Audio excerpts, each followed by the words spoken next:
మన్నా అంటే వాక్యం అని విన్నారు. మరి వాక్యాన్ని ఎక్కువగా సమకూర్చుకోవాలా వద్దా?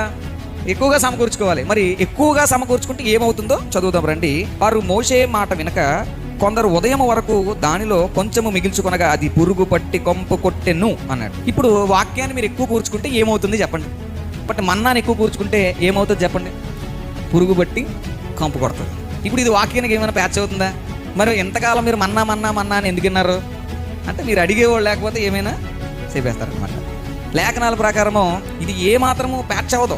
యేసు ప్రభు వారు కూడా చెప్పారు ఏమనంటే, మీ పితరులు అరణ్యములో మన్నాను తినినా కూడా ఏమైపోయారు?